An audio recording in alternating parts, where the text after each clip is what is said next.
অর্ধেকের বেশি রোজা শেষ, ঈদ আর বেশি দূরে নেই। অথচ নড়াইলের লোহাগড়া বাজারের ব্যবসায়ীদের মুখে নেই হাসি, জমে ওঠেনি ঈদের বেচাকেনা। লোহাগড়া বাজারে ছোট বড় মিলিয়ে প্রায় ৩,০০০ দোকান। প্রতি বছর রমজান মাসের শুরু থেকেই ঈদের কেনাকাটায় জমজমাট হয়ে ওঠে এই বাজার। কিন্তু এবারে দৃশ্যটা ভিন্ন। বেশিরভাগ দোকানেই বিক্রেতারা বসে সময় কাটাচ্ছেন। ক্রেতাদের আনাগোনা কম, কেনাকাটাও নেই বললেই চলে।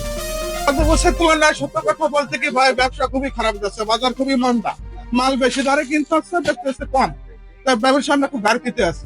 ঠিক আছে, দ্রব্যমূল্যের যে দাম বাড়ছে, আসলে আমরা খুব ঝামেলার মধ্যে আছি ভাই। মাল কিনাই করতেছে বেশি, যে মাল কিনছে 600, এখন কিনতে করতেছে 700 দিয়ে। বেচবো কত বলেন? এই ঈদে জামা জুতো অ্যাক্সেসরিজের ডিসকাউন্ট।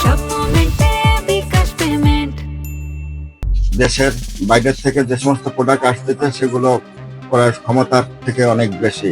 ব্যবসায়ীরা বলছেন সাধারণত রমজান মাসের শুরু থেকেই বাজারে ক্রেতাদের ঢল নামে, তবে এবার চিত্র একদমই উল্টো।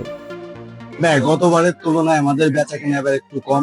গতবার 15 রমজানে যেরকম সেল করছি, এবার সে তুলনায় অনেকটা কাস্টমার বৃদ্ধিও কম। দেন আপনার পোশাকও আমাদের ওই পরিমাণে পাচ্ছি না।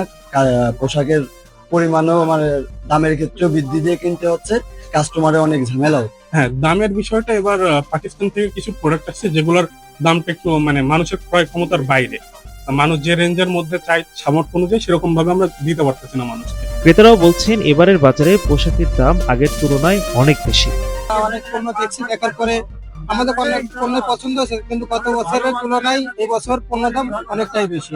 সবকিছুই দাম বাড়ছে, কিন্তু যে আমাদের মানে সবার আর কি ইনকামটা বাড়েনি, কিন্তু আর কি সবকিছুর দাম বাড়ছে। ব্যবসায়ীদের দাবি পাইকারি বাজারে দাম বেড়ে গেছে, তাই তারাও কম দামে বিক্রি করতে পারছেন না। অন্যদিকে সাধারণ মানুষও আগের মতো খরচ করতে পারছে না।